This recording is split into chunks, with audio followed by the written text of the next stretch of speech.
Good evening, everybody, and welcome to date number 84. You guys are awesome as always, and thank you for hopping in here. Running a poll tonight on YouTube because I'm really working behind the scenes on a few things today. I was connected with a new group out of Ukraine of about 30,000 truth tellers. And so we're 30,001 now, part of their group. Already been communicating with them, and the goal is to continue to get the truth out, to destroy the propaganda that is not only in Russia, but unfortunately every nation of the planet, including America, if not more so here than maybe in other nations. Kind of sad, but we're on a mission to get the truth out, and made some really good relationships today. So really trying to push people to the YouTube platform because it's going to help us all on the big scheme of things versus Facebook. Now, with that said, I appreciate all of you guys in here on Facebook, Twitter, Twitch, all the other platforms where we're streaming this each night. It's more than just a group you see in whichever platform you're chatting on, but really want to make the push because we're going to try to do some cooperation events. So we need to be on YouTube to do that. So anyway, God bless all of you. I see you up in here everywhere. Virginia, Northwest Florida, Texas, Paul Kiss. You know what? I've got something about Canada tonight. Silvio Marcochia. I just like saying your name. Barbara Roth, Florida. Welcome to you. Florida is in the house. Really good. Patricia Schoaf, God bless you. Bob Piccarilli. You guys are doing good as always. Beardy Dave, thank you for that comment there, brother. Appreciate it very much. We do give the real news. I promise you that. So full night tonight. It's really funny. I was just going live. Zhenya started calling me. Dude, if you want to talk to me, just pop in here. So we've been working on some things and talking on some things. So we'll see. We've got everything ready to go, so it's going to be really, really good. I do want to give an update, first of all, on our humanitarian organization and aid. God bless you there, Carson City, Nevada. So, I'm going to give you the total. We've got an updated total from PK tonight. You guys are awesome. You guys are flat out awesome. And got a new total for you, pushing toward our goal. Gani King, always I give you a shout out. Checking in from tomorrow in Manila, Philippines. It's already the 19th of May there. God bless you, my friend. So our organization is rolling. One of the things that we've been doing is processing food. You heard that right. Food and fuel are issues. You've heard Zhenya talk about that himself. So we're going to start with that tonight. Just got a couple of pictures here and a couple little videos. Folks, we've even got our own label. Remember, as a part of this group where we're raising funds to support Zhenya and our NGO there, which is actually, the name of it officially is called The Shelter. And doing a great job, but you can't mess with these guys. They're amazing. And I guess we've got our own fish processing plant now and our own brand. We're putting our labels on it as we're distributing food throughout Ukraine. Check this out. Good way to start the night before we get in deep.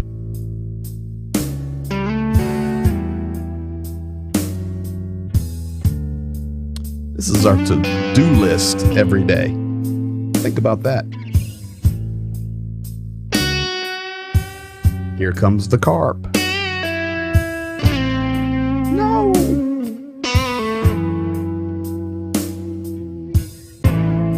Yes. That says fish stew. And that's the shelter. Folks, coming to a grocery store near you, fish stew from fish stew straight from our shelter there in all right, let me do all of this. So we've got a Bill Terry. I've got to pass messages, folks. Bill Terry, you've got Gani King saying hello. That's Manila talking to Pennsylvania. He's saying hi, Pastor Bill there. So you can say hello back. Our Ukrainian refugees just ate at the Texas Roadhouse. They had to get back to watch PG. Introduced them to good steak and fried pickles. Добро пожаловать на нашу пищу. Вкусно очень. Yo, medic. God bless you. So there it is. How many jars you want me to buy you? You know, I think I'm going to avoid the fish stew right now, but I'm sure it's really, really good. So let's get to it, folks. I actually want to start tonight with this guy right here, Abraham Lincoln. And this is talking about fried Oreos need to be next. Yeah, that's right.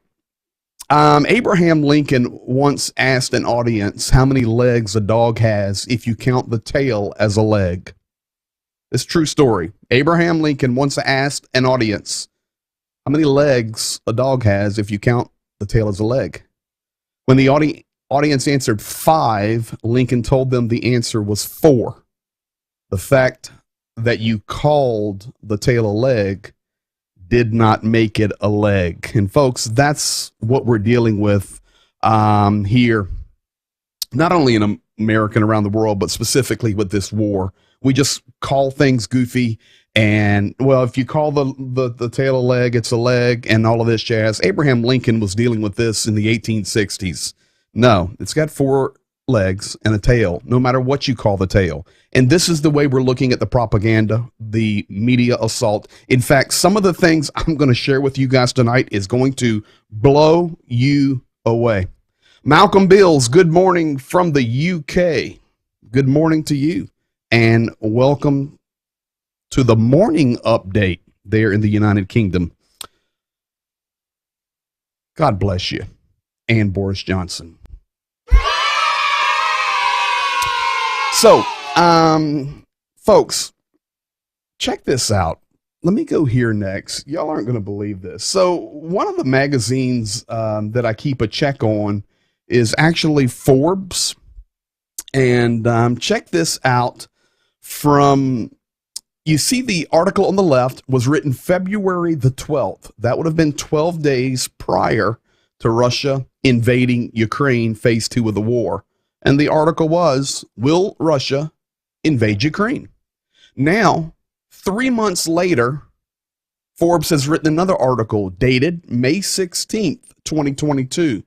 Will Ukraine's army invade Russia? Oh my, how the story changes. I'm going to talk about that some more, but that's Forbes, and look how the narrative has changed a little bit. Now, with the narrative, let me also tell you, folks, this is your choices now in Russia. And absolutely, Russia had Coca-Cola. What it should be is Coca-Cola, Fanta, and Sprite. And Coke is gone. Fanta's gone. And Sprite is gone. And this are the choices now being bottled in Russia. Cool Cola, Fancy, and Street. Welcome. Welcome to losing your Coca-Cola. Now, folks, this is what I know a lot of you are here for. This is what a lot of you are here for tonight. PG, do you have any accurate update on Azovstal? Yes, I do. Because I've been watching on the Fox News, on the Sky News. I've been watching on CNN. I've been watching on wherever you watch. Newsmax, OANN, Uncle Tom's news channel from under the 4th floor. I don't know, wherever it is. And you're saying this tonight. Wasn't this a big deal? And why am I not seeing anything? I'm going to give you, over the next couple of minutes, the most accurate update that you're going to get anywhere. They're being quiet on purpose. And I'm going to actually show you why. So, Deputy Minister of Defense Anna Maliar urges not to accept Russian statements about Azov. I understand, she says, that everyone wants to know at least some information, but the rescue operation is underway. This is the first. Secondly, negotiations are underway because the rescue operation itself has several complex stages. This process is very sensitive. Any information we release to the public could be detrimental to both the process and our defenders. I can tell you right now that President Zelensky has not made any official statements about this. But tonight, folks, as a part of getting the truth out, I do not want you to be confused or misunderstand it. Nobody's hiding the news of the Azovstal. Nobody's trying to maybe forget it and it goes away. These guys are working very, very, very hard behind the scenes to save the lives of these men and women. And it's going to be a pretty big challenge, to be quite honest. So first thing I want to show you is this is actually some video of the guys and ladies from the Azovstal leaving, coming out. Now, this is not the wounded. There are some lightly wounded, but you see the guys here. They're being checked for everything. So you see the guys checking them. They'll have the white tape on their arm or on their leg. That signifies that they are Russian military. If you look on some of their helmets, you'll see the Russian flag. They're going through everything they have.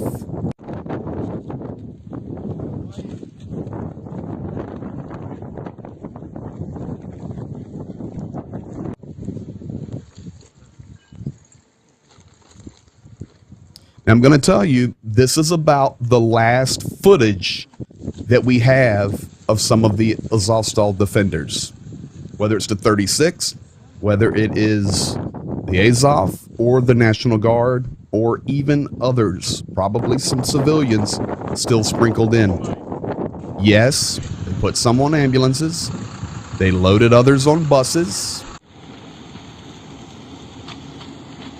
There's the tank with the Z and the buses. Now, here's the deal. I want to go to the map now because I have the update where they're at. All right, here we go. Let me get the pin up here and let's put the Ukrainian-Russian border in blue because this is the real border, even though all of this is occupied right now. And then we'll go red. So the first wounded guys that came out, remember, they went right here on Crimean Peninsula, the most wounded. Then the medium wounded went to this town, Novoazovska. I'm going to go to orange now. Mariupol here. Now, supposedly, the Azovstal guys were supposed to go right here.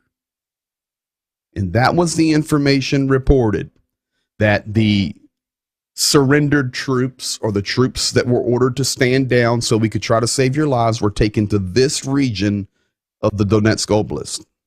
But unfortunately, that's not true. These soldiers are right here in Taganrog, and they are in Rostov-on-Don. Yes, this is not just occupied territory. This is actually Russia. So we already have a breakdown in the agreement, and this is why there is silence, literally. And even the Ukrainian officials are saying, please don't talk. We're doing our best to save these guys' lives. So the ones that surrendered, or the ones that were ordered to stand down, are actually in Russia, in Taganrog and Rostov. And not only that, they are in detention centers being, and you know the word, you've learned it by now, they are being filtrated. So we do not have any more video. We do not have any more pictures. What we have is an agreement that is signed. It's signed. So was all the other agreements that have been broken in this war, but it was signed.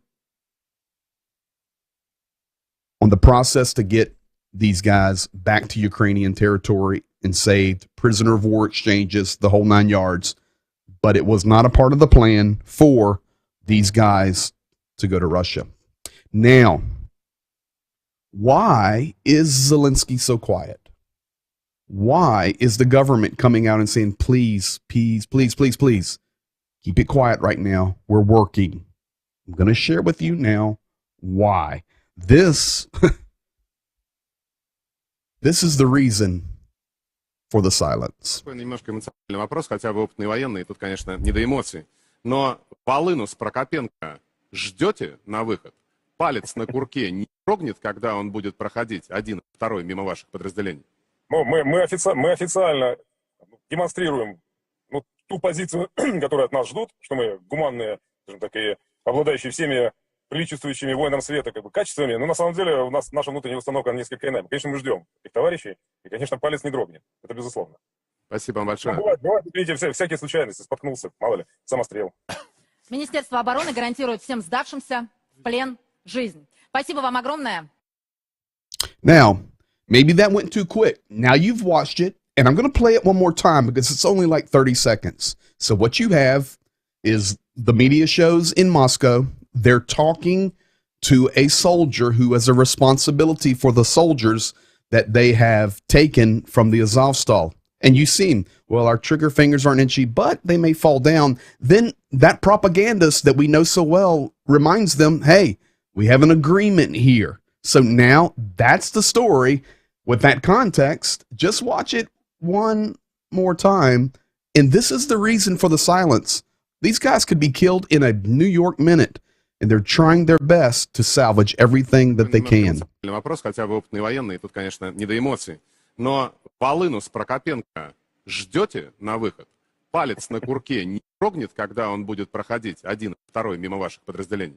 Ну, мы официально демонстрируем ту позицию, которую от нас ждут, что мы гуманные, скажем так, и обладающие всеми приличествующими воинам света качествами. Но на самом деле у нас наша внутренняя установка несколько иная. Конечно, мы ждем этих товарищей, и, конечно, палец не дрогнет. Это безусловно. Спасибо вам большое. Бывает, видите, всякие случайности, споткнулся, мало ли, самострел. Министерство обороны гарантирует всем сдавшимся в плен жизнь. Спасибо вам огромное. So, interesting there. Now that you've watched it twice, you see the name Volin. That's my buddy I talked to on Facebook. No, I haven't talked to him in a week. But they know his name.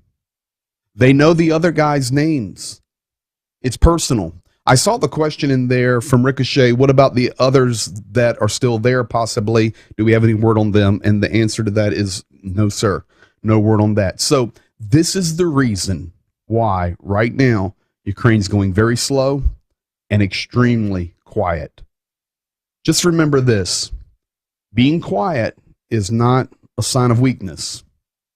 Sometimes you need to be quiet. And they're being quiet right now. Now, folks, I'm going to share something with you tonight from the Azovstal. It's going to touch your heart. Let me get it up right here. I want to tell you this little story here before we move into the other stuff of the night. And folks, you do not want to miss Ruscism. You do not want to miss it. I'll have it coming up in a few minutes. This soldier here is a Marine. His name is Michael in English. He's only 42 years old. This was a picture taken right before the war began. In ordinary life, I'll call him Michael. Michael is a professional musician. He plays guitar and piano. He has a daughter named Katya. Katya knows that her father's hand is wounded. She knows his leg was shot and his foot is injured. Michael was rescued from the Azovstal. Katya strongly believes that she will be able to hug her father again one day. She prays that he will make it home again. Now, I'm going to go to the next picture, and you guys are going to know exactly who this is. You remember that picture? I know it's hard to believe, but I'm sure our veterans that are in here can explain it easily. That's Mikhail. Look at his eyes. It's him. I wouldn't share you the story if it wasn't him. It's him. Michael and his daughter Katya. This is day 84. 84 days ago, Michael looked like this with his daughter. And now this is Michael. I can tell you, Michael's out. 100%. Now, will Michael be able to see Katya again? That's why we're doing what we do right here.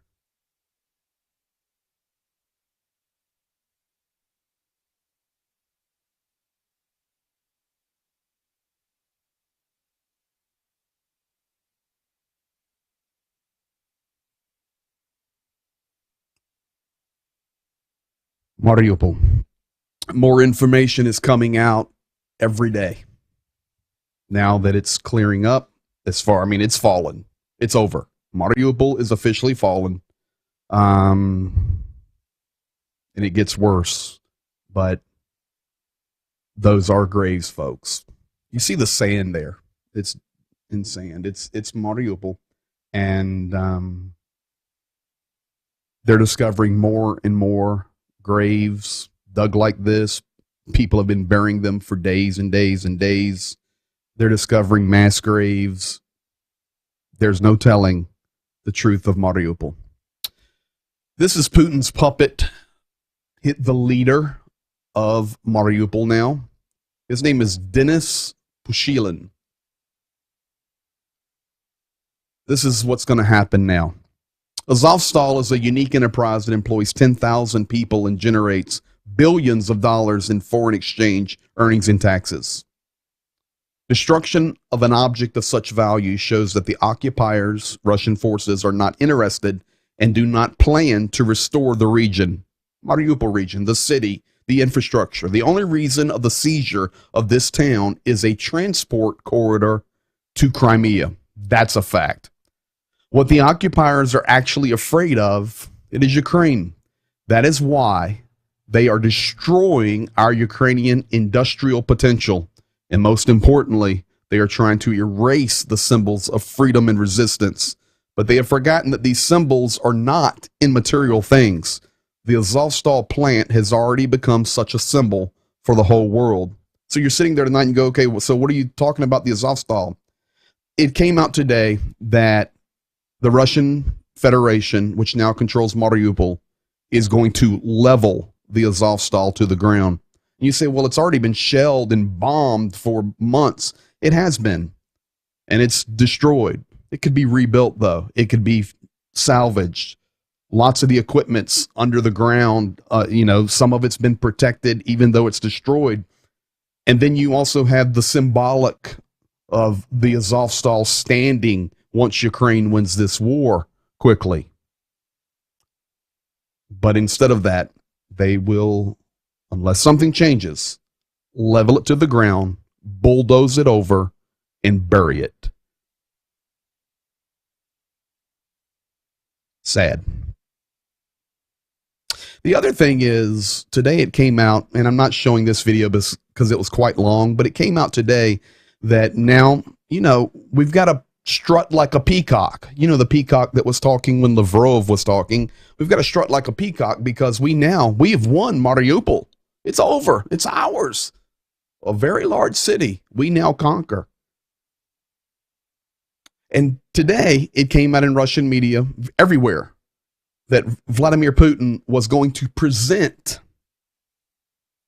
Chechnya and the Chechens who were helping the Russian army Mariupol as a gift.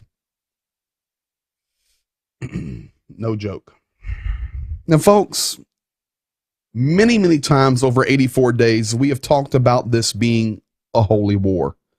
You've got the Russian Orthodox Church. You've got the patriarchal system there. You've got the Ukrainian Orthodox Church. You've had the Pope trying to communicate with different nations. You've got the erasing of culture. You've had Judaism called out with Zelensky. It's a holy war. We also know that potentially there are serious biblical implications in prophetic scriptures, such as Matthew 24, Ezekiel 38, that are possibly unfolding right in front of our eyes. If we step back and look, today in an interview, not an interview, he does a propaganda television call-in show. So people call in, but they're watching on TV. It's one of the priests. Whoa! What on earth? You know what? You're trying to get high tech. How do I hit that button? It's one.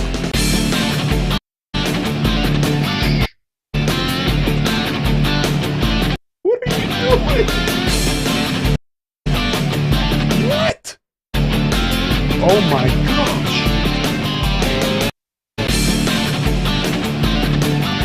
One second.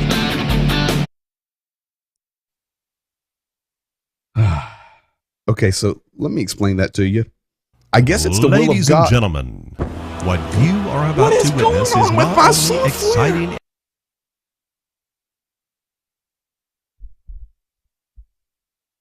Yeah, unholy war. And educational, but sometimes a bit risky.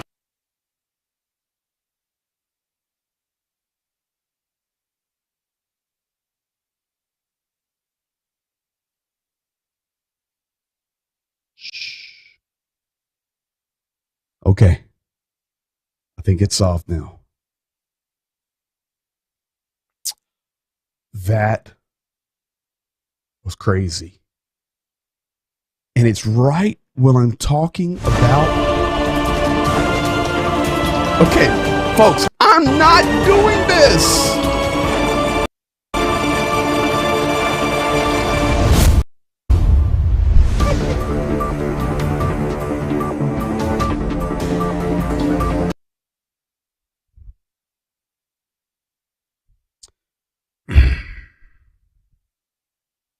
Right when I'm talking about the will of God, this is the time for all good men to come to the aid of their neighbor. Repeat, now is the time for all good men to come to the aid. Okay, let me tell you something. Of their neighbor. What?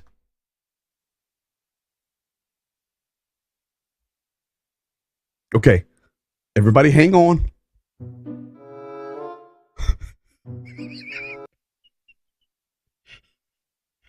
Listen. What?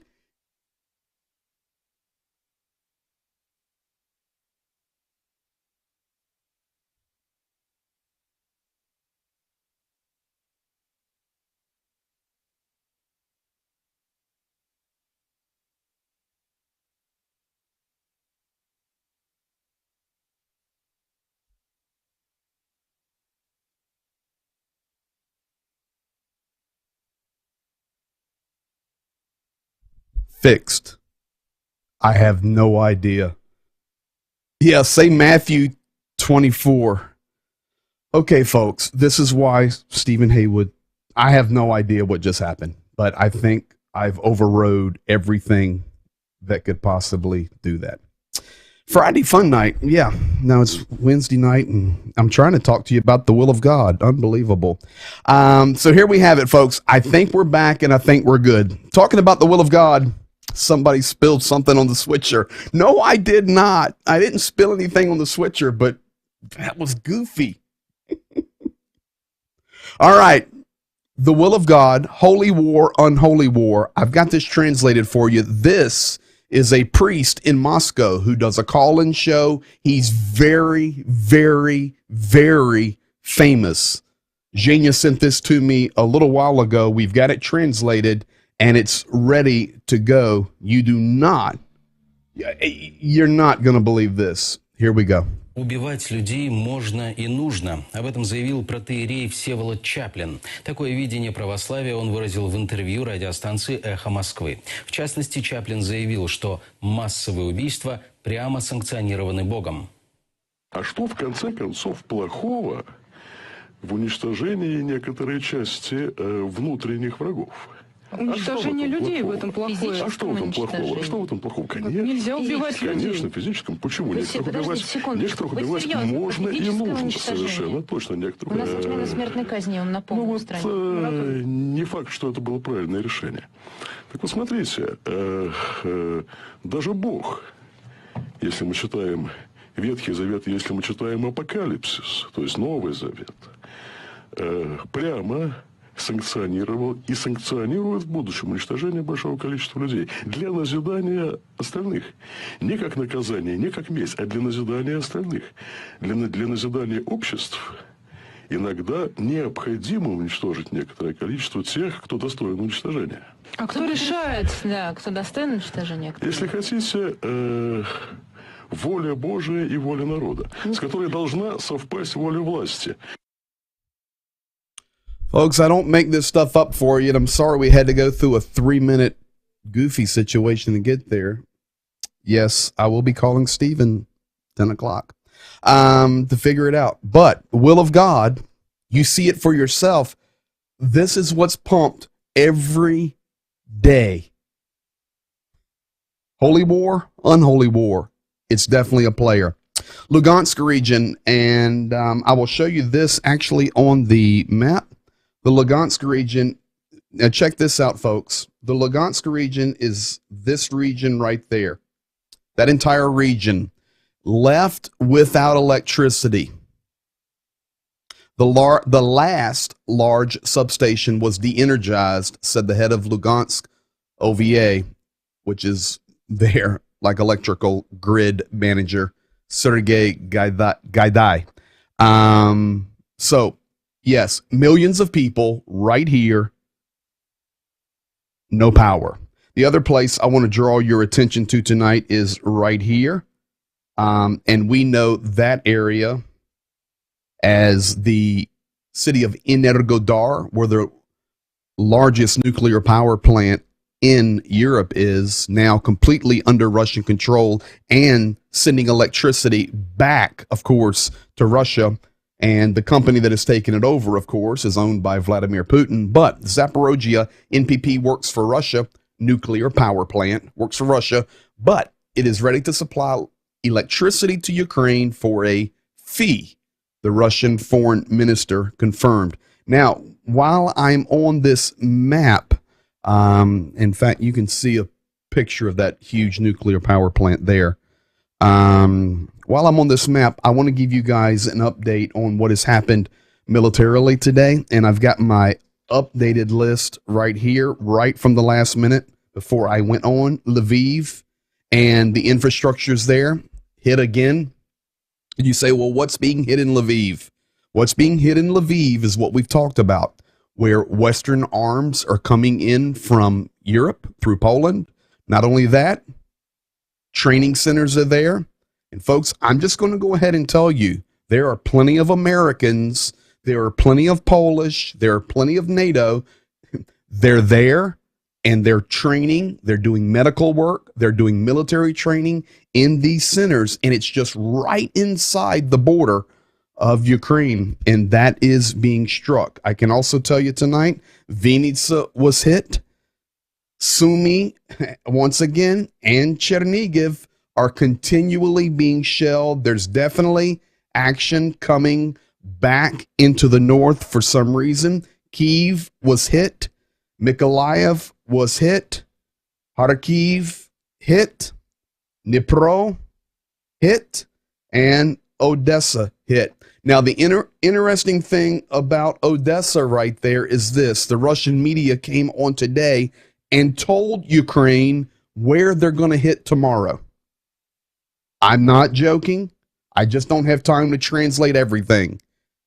They came on tonight and said tomorrow, being the 19th of May, there are certain targets in Odessa we are going to hit. Get away from them. It's the saber rattling. It's the battling. I can tell you what it is. I'm going to tell you exactly what it is. We have Mariupol. We've won a victory. We're going to parade it, and now we're coming. But I've got news for you. I've got good news for you. There's a whole big push coming back at you, and they're locked and loaded. So be careful what you ask for. You may not like it there. You know, if somebody jumped in right now on the stream watching for the update, they would look at that map and say, I don't know what that guy is drawing, but whatever it is, don't listen to him because that's just a bunch of circles and lines. But if you've watched the whole 4 minutes, you would understand it. So there's the update on that. Now, I'm going to show you something interesting. I got this put together today, and this is pretty cool. I'm going to show you the map movements, and this comes from the Institute of War Studies. This is an international organization made up of many, many nations where it's a think tank. They study war. They give their advice. I read after them every day, but they have mapped the movements of this war, and I'm going to share it with you now. This is from day one up until either yesterday, maybe, or at the most the day before. Check it out.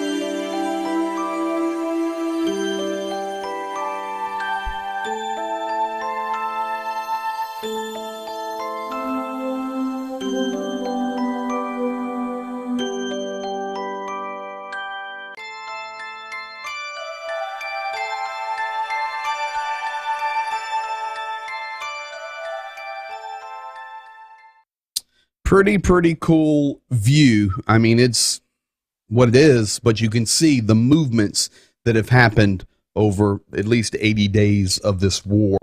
You can see the pushbacks. You can see the the defensive ways that Ukraine pushed them out of the north and now pushed them back in the east. And then you see the different advancements. Pretty interesting way to look at it. Now, meanwhile, folks, while all of this is going on today, the Azovstal, the silence there, and Eric Wood, he said, I just jumped in and I was puzzled by that map. Oh man, let me tell you something. That is some high-tech mapping right there. If you're puzzled, when the stream's over, go back and you'll understand it. Now, all of this stuff that's going on today, NATO, Turkey, no power in Lugansk, missile strikes, battles throughout the east. Meanwhile, in Riga, Latvia, let me show you what happened today.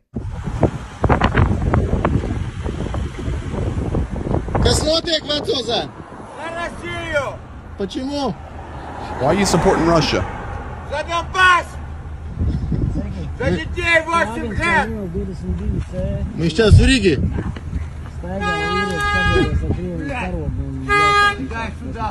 Well, he didn't hit him. He did push the old grandpa down. The grandpa? You lost your flag. Sorry. Putin, this is a message, and I know we have Canadians in here. We have our resident Canadian Pennsylvanian, but we also have viewers from Canada. And today, Putin and Moscow kicked out the Canadian broadcasting company out of Moscow, sent everybody home. Canada is not allowed to broadcast or report from Moscow. Putin's decision, and this is from Justin Trudeau, Putin's decision to expel Canadian media from Moscow is an attempt to silence them from reporting the facts, and it is unacceptable. Journalists must be able to work safely, free from censorship, intimidation, and interference. That is something that Canada will always stand up for. Now, I can tell you this today, and I know the text is a little bit smaller there. I'll make it a little, well, I'll go back the other one because I need to be able to read it on this image here. This is called the Zadira laser weapon system. Now, folks, I know we're getting ready to get like Star Wars, but I'm telling you the truth. Russia deployed 5 of these today into the battlefield of Ukraine. Not only that, and I didn't add photos or pictures of this, but I told you yesterday they rolled in about 20,000 new soldiers. It was 14 battalions. Not only that, today they rolled in 5 Zadira laser weapon systems, and I know that some of you guys out there will understand this. They also rolled in Terminator 2 tanks. They have not been on the battlefield yet in Ukraine. Supposedly, they are pretty serious tanks. But this Zadira laser weapon system is the newest version of this type of weapon that Russia has. Russia is employing laser weapons in its special operation in Ukraine. In particular, the Zadira laser system, capable of striking targets at a range of 5 kilometers, 2 miles. Deputy Prime Minister Yuri Borisov said in the live broadcast on TV Channel 1 on Wednesday, today. They have begun arriving. The first types are already being employed in, of course, that's why they're calling it, because I quote this stuff for you, in Russia's special military operation, the vice premier said, adding that the system was dubbed Zadira. The latest Zadira laser weapon is more powerful than the first they had, which is the Peresvet system, which is capable of blinding reconnaissance satellites at a distance of 1,500 kilometers. Now, that's serious. The Zadira is focused on physically destroying an object at a distance of up to 5 kilometers, and it literally burns through a target by its thermal impact. The system is capable of easily shooting down various types of drones, avoiding expending costly missiles of the Pantsir and the Tor types, the vice premier explained.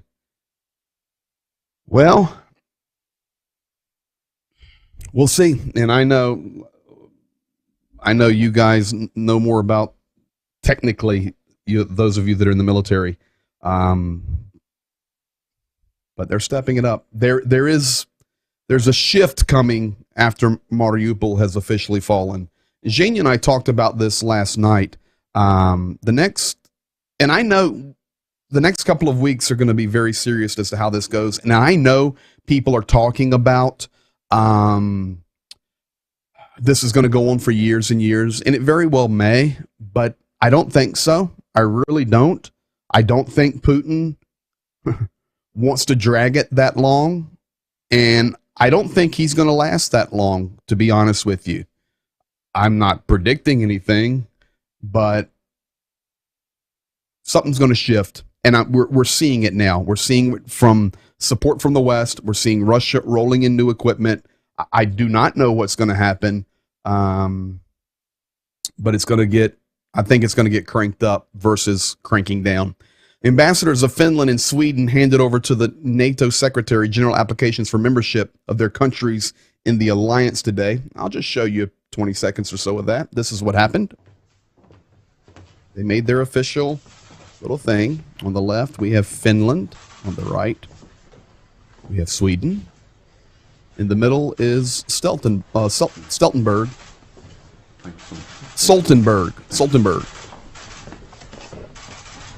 NATO General Secretary. There's Finland's, and there's Sweden's. So it has happened. They've officially applied. And now what's interesting is Turkey came out, Erdogan came out and said, no way, we're going to block it unless certain things have to be accounted for, have to be done, forgivenesses, terrorism activities. The list was crazy. Joseph Biden came out this afternoon and said, we will completely support, as the United States, Finland and Sweden joining NATO as fast as possible. So we're setting ourselves up. I've already talked to you about Turkey. Humpty Dumpty sat on the wall. Humpty Dumpty had a great fall. Turkey is going to have to make a decision. It's coming. They're going to get so much pressure from the international community, especially the member nations of NATO that have power and authority, U.S. and Great Britain. They're going to get so much pressure. They're going to have to make a decision, and that will get interesting. Now, on another national view, you remember a couple of days ago, I showed you that the president of Moldova, her name is Maya Sandu, she was talking about, please get the Russian troops out of Transnistria a couple days ago. Well, she's taken it a step further. Not only withdraw the troops from Russia, but she said today that Moldova belongs in the EU, the European Union, and we support the sovereignty and territorial integrity of Ukraine as we always did. And this is where it gets specific. Crimea is Ukraine. I'm quoting her. Donbass is Ukraine. Kyiv is Ukraine, and they always will be. These are more of the reasons that I think we're going to escalate versus diminish. And I'm coming to the main reason why tonight. Ukrainian martial law and general mobilization can be extended for an additional 90 days. President Zelensky signed that.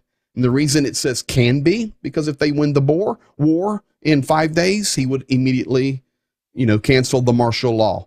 But right now, it has been extended through August the 25th. Now, here we go, folks. I'm excited. The title of the program tonight, the new group that I became a part of today gave me permission to show the video I'm getting ready to show you. Not only that, they said for all of you guys to share it and show it to everybody you can. I'm actually going to repost it in a short on the YouTube channel, probably later this evening, just so we can keep it out there. I want to show you this guy first before I show you the video. This is Boris Yeltsin's aide. This is a former communist growing up in Russia. He was Boris Yeltsin's aide. You remember the president, Boris Yeltsin. And since then, of course, he left. He lives in Great Britain. He gave up his Russian citizenship. He's now a citizen of Great Britain. A very smart guy. He said Putin has trapped himself, and we need to listen to this guy. Yes, Croatia also. You are spot on, man. Ricochet spot on. Croatia as well said they would vote no. Hey there, Rainwater. Yep, we got sharks with lasers. And to finish up Turkey, there are some places in Turkey that would be seriously detrimental to our intelligence gathering operations if we lost them. Agreed. It's going to be interesting. These things are building right now, and unfortunately, the Mariupol deal for the Russian propaganda and war machine is a big deal where they can strut like a peacock. That's just what it is. We're going to have to let it wash through, and we're going to have to do our best to get our soldiers back. Then we go from there. Need to save those guys' lives somehow.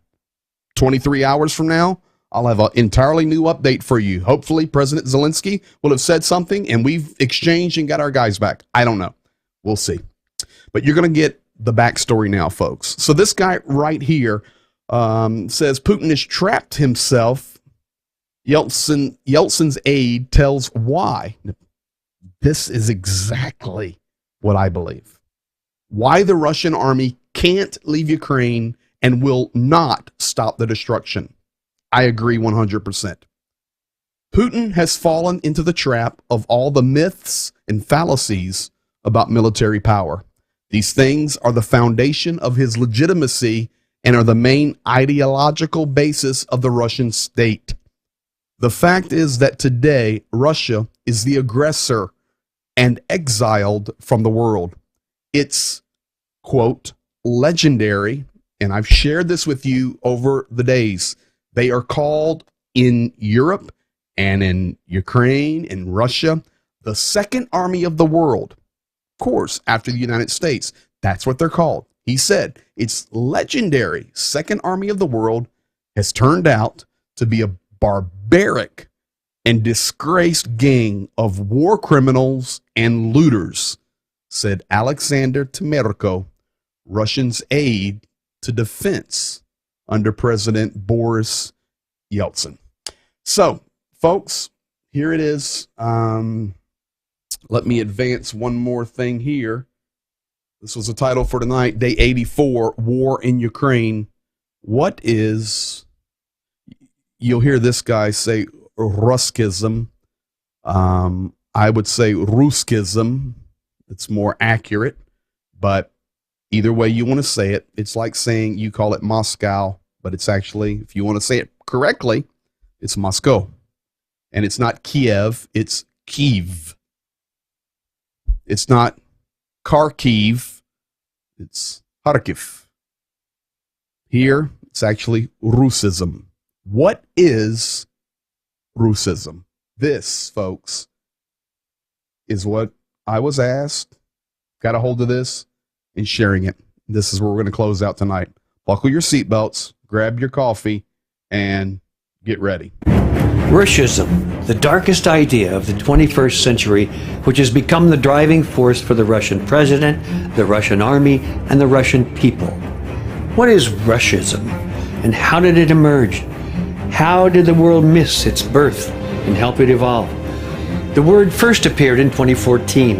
Ukrainians came up with it as an accurate abbreviation for Russian fascism. After Russia's occupation of Crimea, Ukrainians were the first to realize that the whole of Russia is infected with fascism.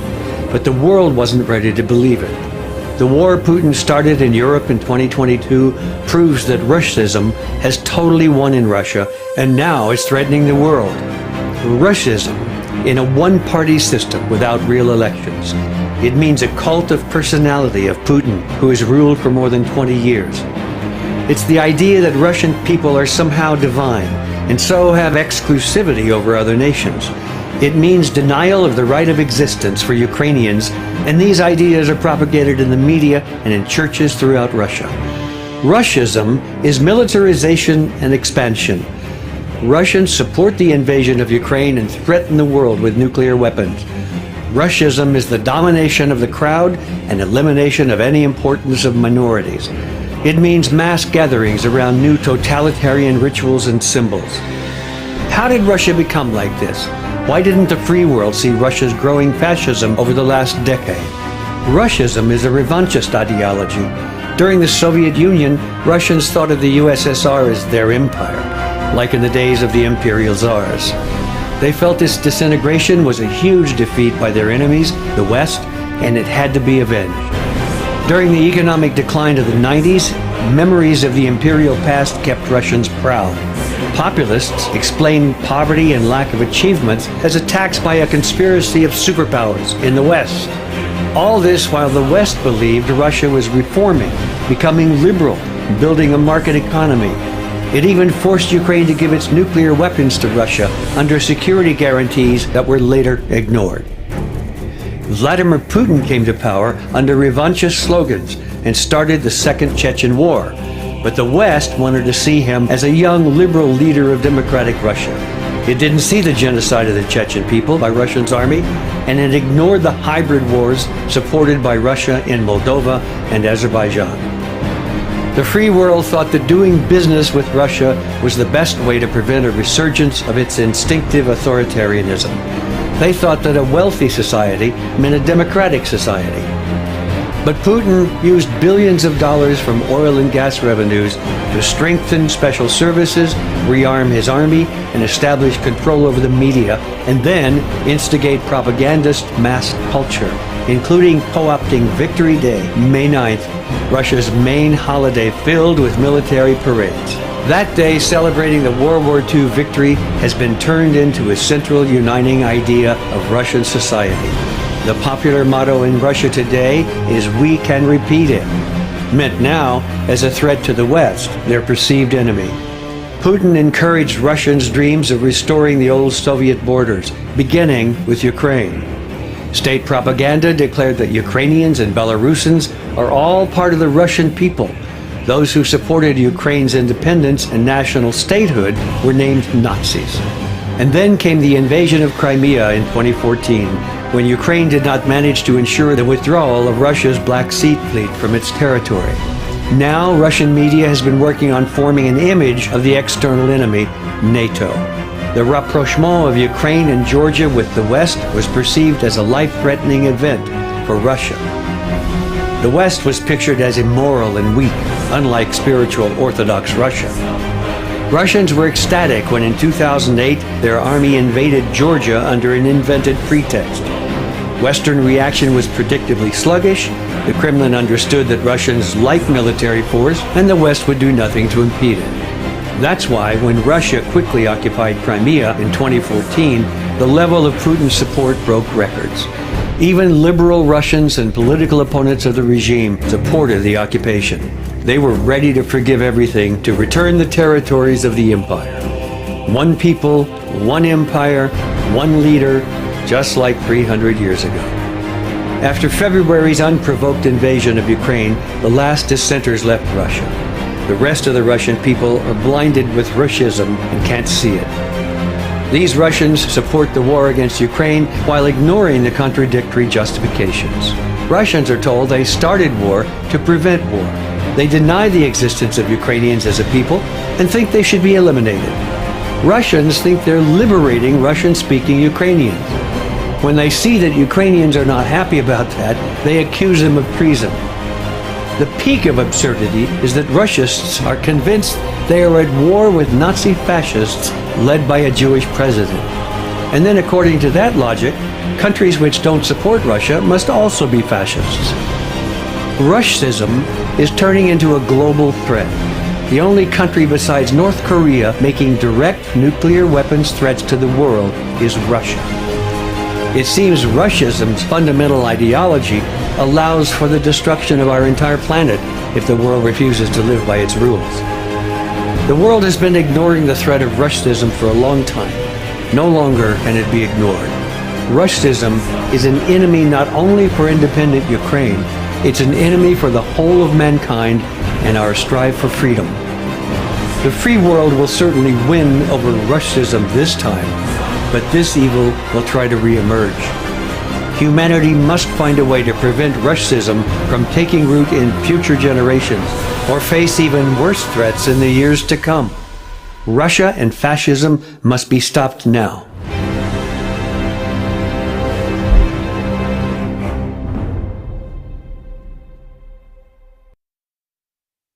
Probably the most powerful, descriptive,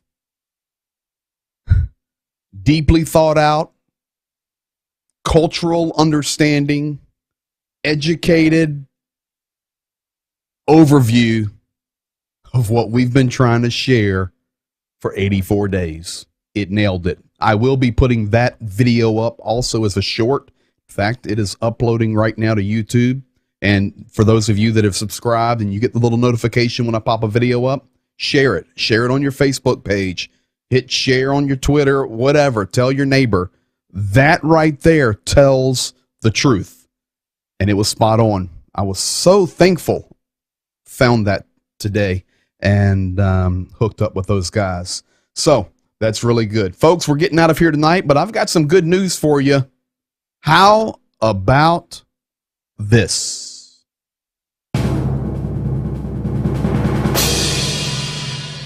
$107,410 $107,410.35. And let me tell you something.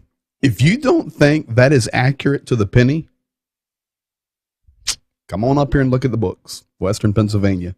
That is how much we, all of you guys, our base church here, Bethel Life, all the churches from around the country, all of you guys that are a part of this stream that donate, you give up that Applebee's meal or whatever you do from all over the country. Thank you. It is shocking. Let that sink in for a moment. $107,000, $107,410.35. And I guarantee you, the cent shows kids are involved. You know what? You're spotting on. Sharing that on Facebook will land you in trouble with the Facebook Gestapo. Rick Barry, let me tell you something.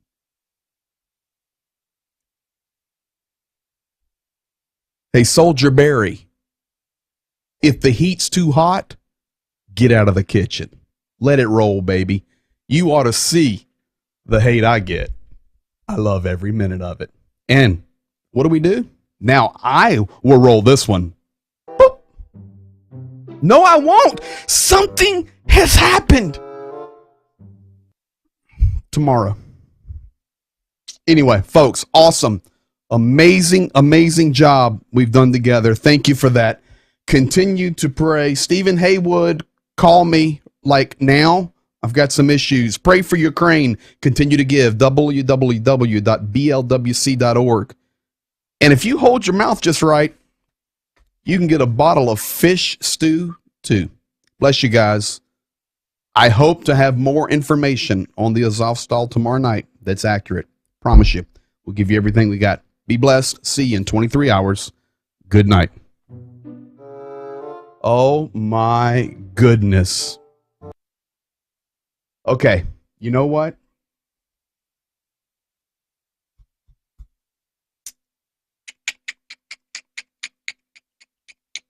You know what we're going to do tonight?